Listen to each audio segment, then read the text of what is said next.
Okay, we're going to continue on today. This is Matthew 4, verse 8. Again, the devil took him up on an exceedingly high mountain and showed him all the kingdoms of the world and their glory. And he said to him, all these things I will give to you if you will fall down and worship me. Then Jesus said to him, away with you, Satan, for it is written, you shall worship the Lord your God, and him only you shall serve. Then the devil left him, and behold, angels came and ministered to him.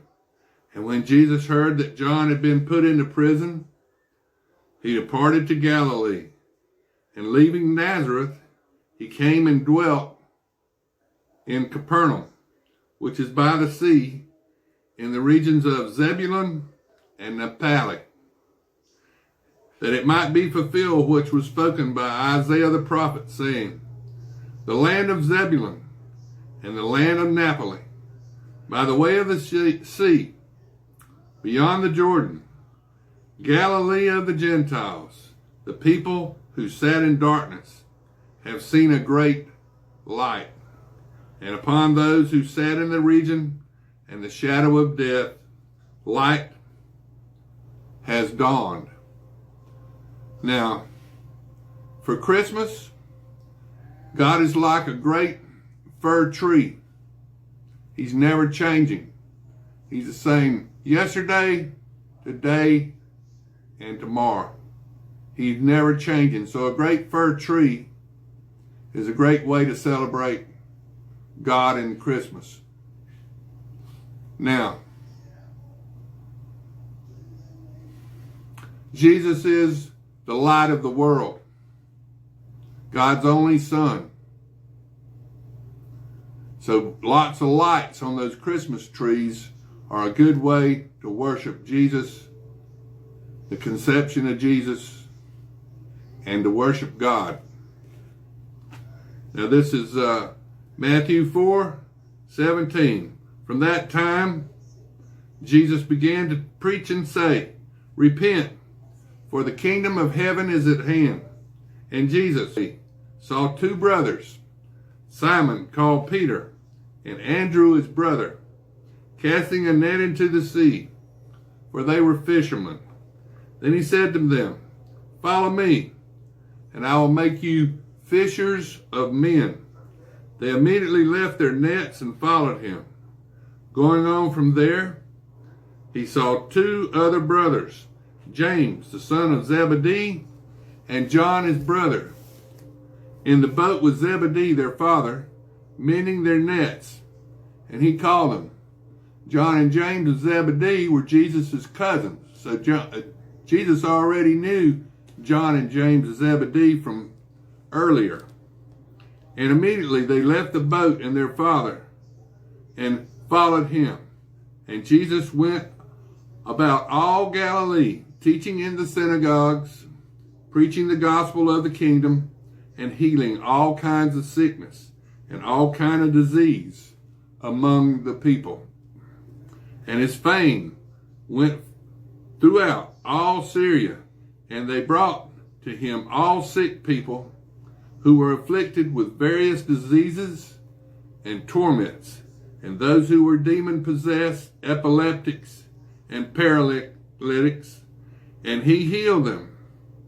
Great multitudes followed him from Galilee, from Decapolis, Jerusalem, Judea, and beyond the Jordan. Now this is Matthew 5. And seeing the multitudes, he went up on the mountain. And when he was seated with his disciples, came to him. Then he opened his mouth and taught them, saying, blessed are the poor in spirit, for theirs is the kingdom of heaven. Blessed are those who mourn, for they shall be comforted. Blessed are the meek, for they shall inherit the earth. Blessed are those who hunger and thirst for righteousness, for they shall be filled. Blessed are the merciful, for they shall obtain mercy. Blessed are the pure in heart, for they shall see God. Blessed are the peacemakers, for they shall be called sons of God. Blessed are those who are persecuted for the righteousness' sake, for theirs is the kingdom of heaven. Blessed are you when they revile and persecute you, and say all kinds of evil against you falsely, for my sake. Rejoice and be exceedingly glad, for great is your reward in heaven, for so they persecute the prophets who were before you. You are the salt of the earth. But if the salt loses its flavor, how shall it be seasoned? It is then good for nothing, but to be thrown out and trampled underfoot by men. You are the light of the world. A city that is set on a hill cannot be hidden, nor do they light a lamp and put it under a basket, but on a lampstand, and it gives light to all who are in the house. Let your light so shine before men that they may see your good works and glorify your Father in heaven. Do not think that I came to destroy the law or the prophets. I did not come to destroy, but to fulfill. For assuredly I say to you, till heaven and earth pass away, one jot or one tittle by no means pass from the law till it is fulfilled. A jot is a period, and a tittle is a vowel sound. God didn't come to change Leviticus 11, God's food laws. They're still the same laws. Timothy 4:3, eat the food God made to be received. God made clean food to be received. God made scavengers for cleaning up the earth.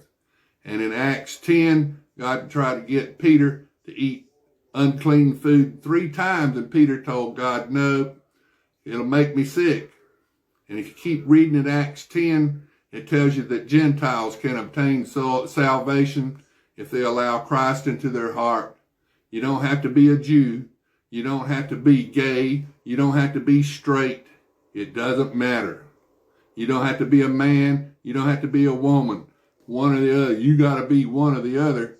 But you don't, it doesn't affect whether you can obtain salvation or not. Salvation is open to all, young, old, and grandma, grandpa, uncle, aunt. They can't love God for you. You got to love God yourself. And that's why God created flesh man, for you to make that one simple decision while you're here on earth in the flesh. Either love God or follow Satan, either one you want. Now this is Matthew 5:19. Whoever therefore breaks one of the least of these commandments and teaches men so shall be called least in the kingdom of heaven. But whoever does and teaches them, he shall be called great in the kingdom of heaven. For I say to you that unless your righteousness exceeds the righteousness of the scribes and the Pharisees, you will by no means enter the kingdom of heaven. You have heard that it was said to those of old, you shall not murder, and whoever murders will be in danger of judgment. But I say to you that whoever is angry with his brother without a cause shall be in danger of the judgment. And whoever says to his brother, Reka, shall be in danger of the council. But whoever says, you fool, shall be in danger of hell fire. Therefore, if you bring your gift to the altar, and there remember that your brother has something against you, leave your gift there before the altar and go your way. First, be reconciled to your brother, and then come and offer your gift. Agree with your adversary quickly, while you are on the way with him, lest your adversary deliver you to the judge hand you over to the officer, and you be thrown into prison. Assuredly I say to you, you will by no means get out of there till you have paid the last penny. You have heard that it was said to these of old, you shall not commit adultery.